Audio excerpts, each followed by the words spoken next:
life as it is, which was really a difficult and different one. And Jain monks and nuns uh, having a very difficult and different type of lifestyle than other Hindu, Christian, Buddhist, and many other monks. Jains have their specialty and special type of tag. We know that Krishna Bhagwan is going to be an Arihant in the future. Shrenik Raja is going to be Arihant. Can we pay respect to them? So can we go to Krishna temple thinking that in the future, as a future Arihant, we are bowing down to them? So not the past, because right now they could be in hell or anywhere else, their soul. Mm-hmm. But their form of a Arihant in the future, can we bow down and respect to them now? It is there is no look. We when we pay respect, the past Chovisi, they are means there are three Chovisi. Past Chovisi, present Chovisi, like Lord Mahavira is, and then the coming Chovisi. So due to the knowledge of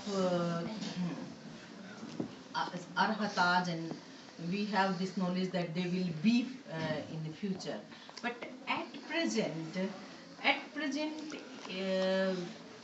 there is no meaning to pay respect which is not in that form, which is not in that form.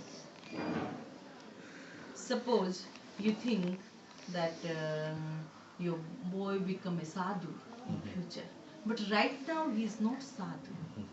So right now you cannot do that vandana, because right now he is a boy. Right. You know, dravya, dravya nikshep and bhav nikshep. So dravya, it is like if we give name to some boy sadhu, but he is not sadhu. It is dravya. So in Jainism we pay respect to bhav. Yes. You see, when I was young, I had a difficulty explaining. People question that if I eat yogurt, it has bacteria. So what's the difference if I was non-veg? Because the same situation arises. And I used to explain them by the theory of evolution, Darwin's theory of evolution. We'd say that amoeba is the smallest form of life, didn't have thinking power. Slowly we evolved to human being, and we had higher thinking. So I said, listen, we are creating minimum harm. Therefore, it's okay to eat yogurt, but when we eat something which is non-veg, the animal has got feelings. And so I used to explain with the Darwin's theory of evolution and my reasoning for eating yogurt. What is your reflection on that? It is right that in yogurt there is some bacteria. It is scientifically proven. And our Jain monks and nuns, they try to take either it is changed in charge or is little warmed. So that type of they use. And but directly if it is not a part of non-veg in that way, like it is not a part of egg, it is not non-veg, it's rightly clear to us, but bacteria are there, really there. And when any fermented, any other dishes which are fermented, if it is fermented, there are bacteria, but when they cook, there is no bacteria. So they are basically killing the bacteria. Yes, Harshu bhai, we eat vegetables. They are also living beings. Huh? Fruits, living being, and grain, living being. They are ekendriya jeev, but that is the limit of our survival. Without that, we cannot survive. So we stopped taking all these we cut like Panchendriya, Chaturendriya, Trendriya, Dvendriya, and in a way, all eggs is also byproduct of it. But Ekendriya, grain, food, fruit, vegetable are Ekendriya, and without that, there is nothing to eat. So this is the limit of ahimsa for a Shravan. And that's why monks and nuns not cooking. They try to take what is cooked by you for yourself, not for them. If you ask in India, Maharaj, I have cooked food for you, please come and take gochari. Then they say, no, we don't want to take gochari because you cooked for us. And if you say, Maharaj, I made some food for myself and my family, please have out of it because we are 5 people, 10 people, 2 people, and I have plenty. In our home, I can understand about nectar, energy, and peace, but I can't understand so much about space. Can you tell me a little bit more about space? Space is the whole universe. Whole universe is domain for Arhat because Ek Atmana Atma Pradesh. You know, every soul has soul points, Atma Pradesh, and Atma Pradesh is equal to the universe. If they spread, this is a deep theory. Maybe in when I built this, I'll take some time Samudghat, the theory of Samudghat, keeping out these Atma Pradesh, soul points. Our soul points. Right now, my soul is inside my body. The shape of my soul is the shape of my body, and the shape of elephant's soul is shape of elephant's body, and shape of aunt's soul is in the shape of soul has the same type of capacity, same point soul points, but they have capacity to expand and contract. So if body is small, they are small in a dense situation, and when the body is big, they are spread situation. And at least finally, one can spread their soul point up to the whole universe. That is the limit. When I take this, maybe in coming lectures, then it is a full lecture.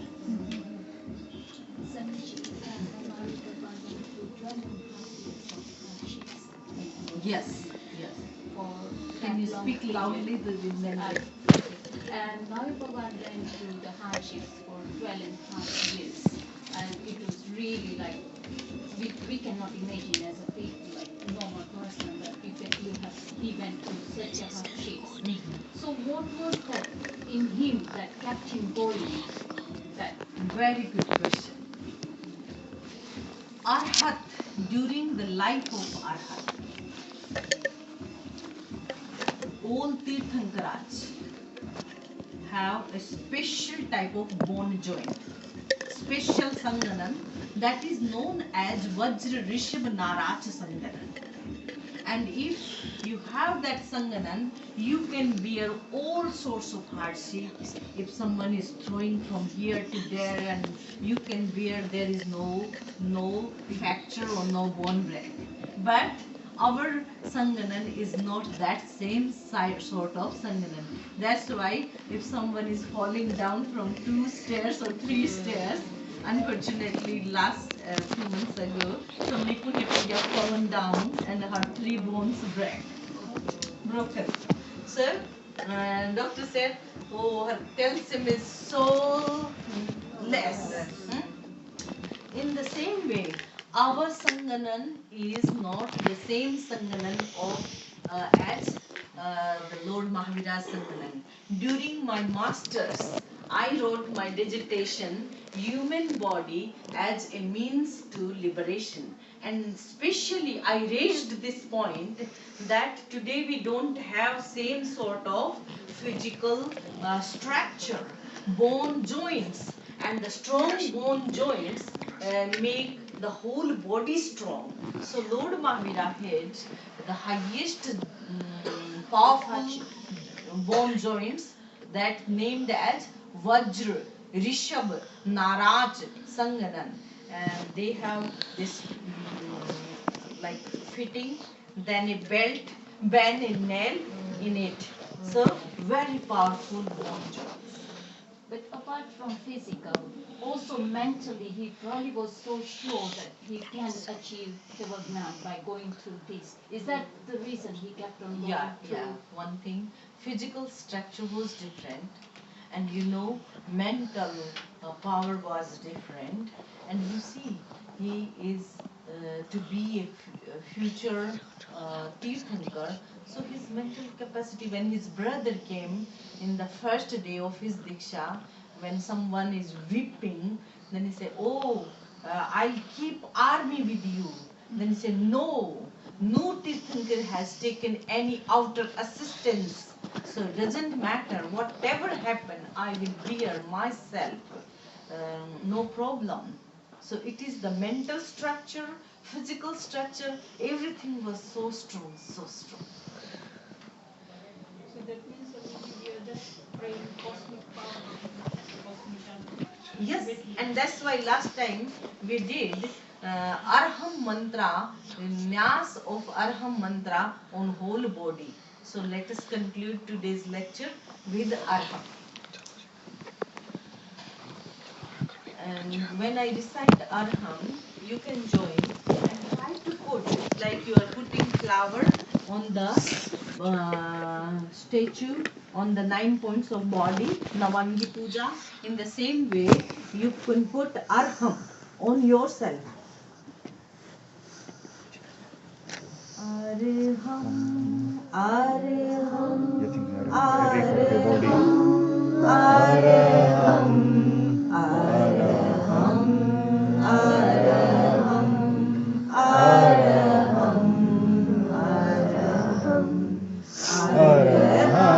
Araham, Araham, Araham, Araham, Araham, Araham, Araham, Araham.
cosmic reading.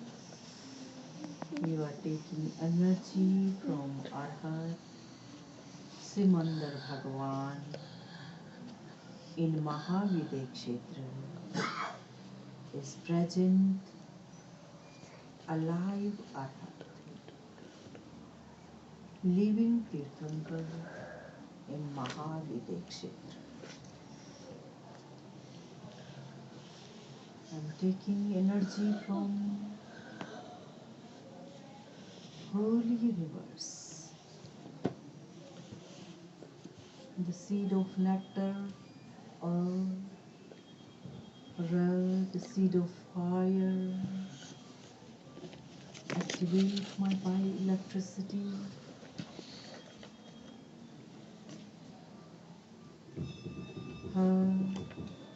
The cosmic energies coming inside through the space.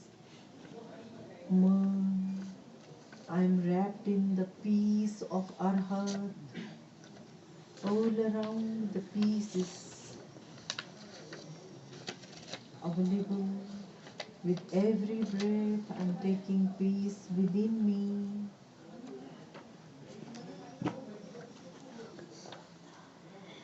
In my walking, in my talking, in my living, eating, working, very peacefully. I am Arhat Swarup. I am an embodied Arhat.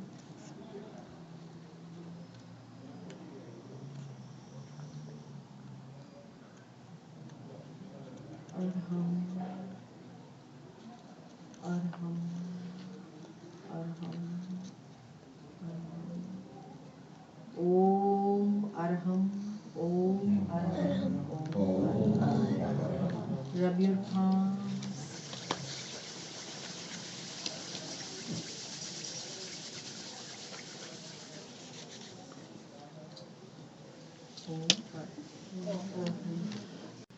I delivered a lecture on Arham, and today Deven want to recap that lecture. So Deven, please come.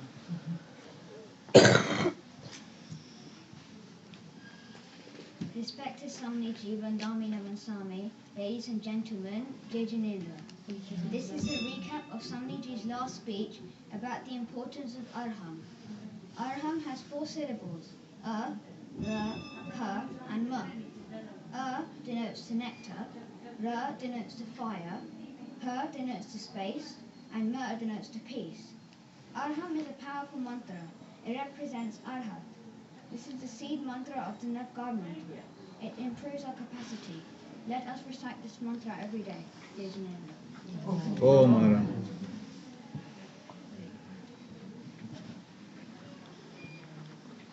I'm happy that such kids, just he was sitting and he listened all the lecture very carefully, and he got this Arham, the seed of nectar, अमृतमय बीज है, रे तेजोमय स्पष्ट है, आकाश का बीज है, और मैं शांतिमय स्पष्ट. So this is Arham mantra. हाँ, Arham. Arham, it contains many seeds in itself, and amantram maksharam nasti. According to the mantra shastra, no word has the power, no word is powerless. Every word has its power. So A is the word which contains the power of Amrit, nectar. Ra, it is known as fire beej, means Agni beej. Ha, it is known as space beej, widespread space. And Ma is peace beej, the seed of peace. So Arham, it contains nectar, fire, space, and peace. Today I would like to go little bit deep in philology. Philology is a bhasha vigyan, how the words affect human mind, human body, and what is its purpose. Arham, if you see, if you know the Indian languages, so Hindi, Sanskrit, Gujarati, all the Indic origin languages, they have alphabet like A to G, A, B, C, D. In the same way, the alphabet of Hindi, A, E, U, A, Ka, Kha, Ga. Then Cha, Cha, Ja, Ta, Tha, Da, Pa, Fa, Ba, Bha, Ma, Ya, Ra, La, Va, Sa, Sha, Sa, Ha.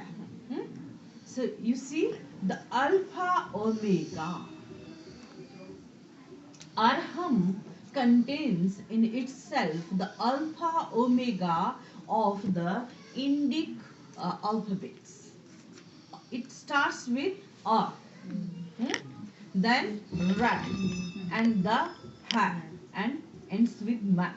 So add to Ha the whole power within this Arham mantra. In the same way, I have a question. You know the Namaskar Mahamantra, and it is itself, there is no name of Mahavira, no name of any Tirthankar, no name of any Acharya, no name of any great Sravak or Sravika. So who is there? Who is there within Naukar Mantra? Can anybody answer this question? Would you like to answer? Who is there? Whom we pay our respect, our homage, our namaskar? Yes? Upadhyay? Okay, good. This small boy answered the question. Upadhyay. And any more? Yes? Anyone who's Arihant Siddh, Lok ke sabhi sadhu sadhvi, and Upadhyay. This is all. But I would like to make it clear in a way that these are the stages of spiritual development. Base is Muni, Sadhu, and we bow down to all monks and nuns in this universe. Muni. And a Muni became a learned monk and having the deep knowledge of the scripture, and he can transmute that knowledge to the community of monks and the community of Sravak and Sravika, lay followers. Who is that person? Upadhyay. So monk, a learned monk can become Upadhyay. Then Acharya, one who has the great power of conduct, high conduct power, and high knowledge and high spiritual tolerance power.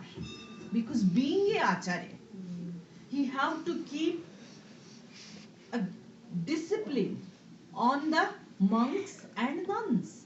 Not only monks and nuns, but the wider community of Sravak and Sravikas. Thousands and thousands people. So if he is not self-disciplined, how he can reinforce and he can spread the discipline of conduct, discipline of ahimsa, discipline of truth, discipline of non-stealing, and all the conduct and code of the Jain philosophy and Jain Achar Shastra.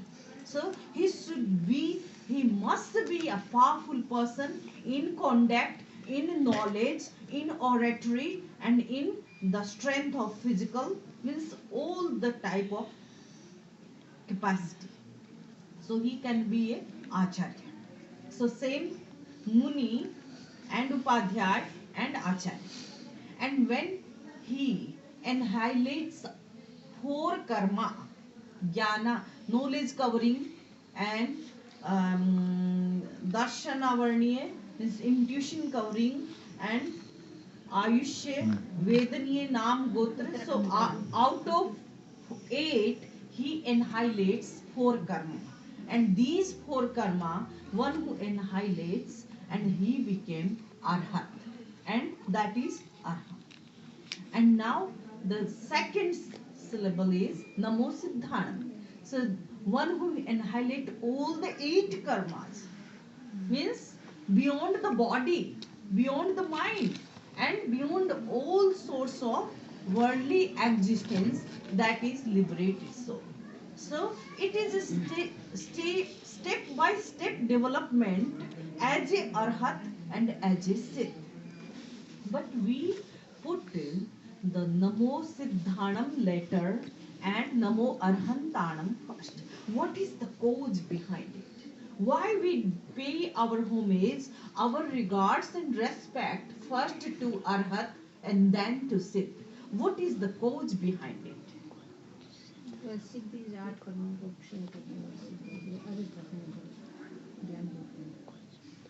Siddh annihilated 8 karmas.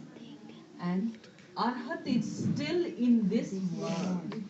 And Arhat can teach, Arhat can impart his knowledge, his experience, and his practices. There is 2 things. Practices are there, theories are there. And one who have experience within him. Right now we have the teachings of Arhat within us, with us, in the books. But we don't have an experienced Arhat with us. Because right now there is no Arhat on this earth. But even though we have his teaching, which is transmuted to Gardhar, and Gardhar, after 1000 years of Lord Mahavira, these teachings were written down. So we have that knowledge, and we can spread, we can learn, we can practice that knowledge. So Arhatni Upashana, because he is the nearest guide. He is the guide who can teach us directly the importance of the direct knowledge, importance of one person who has in his body, he has his mind, and he can do the help of the humanity, wider humanity. That's why Arhat is the first. In the highest development, we can say the Siddh is first, not Arhat. But in importance, we pay our first homage to Arhat. And Acharya is the representative of Arhat. And we are the part of Acharya. So that's why monks and nuns are the part of Acharya, and that's why they teach the wider community. So the highest importance goes to Arhat. And that's why Arham mantra is so powerful mantra, and we pay our homage that Arhat, a seed within all soul. One day, maybe not in this birth, but maybe in the coming births, we will be Arhat. So we right now we can say we are Dravya Arhat. We are Dravya Arhat. And those are Bhav Arhat. Mahavir was Bhav Arhat. 24 Tirthankaras was Bhav Arhat. They were Bhav Arhat. But they are not available right now.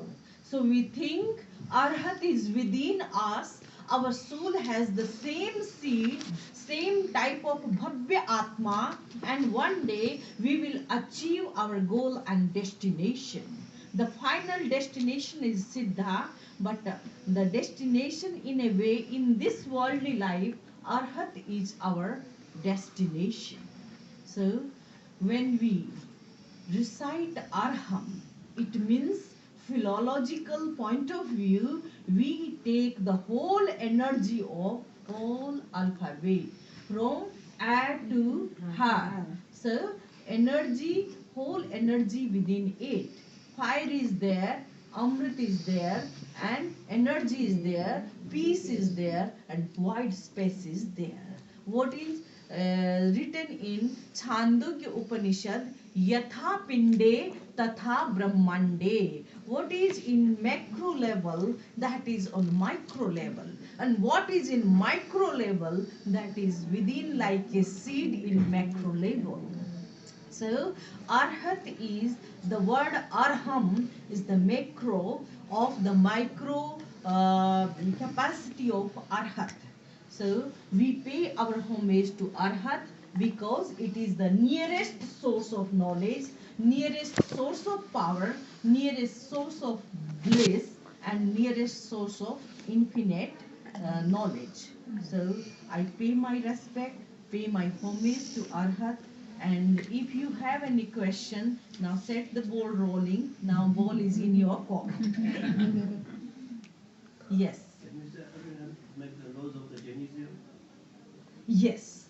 Arhat, who made the rules and regulations, code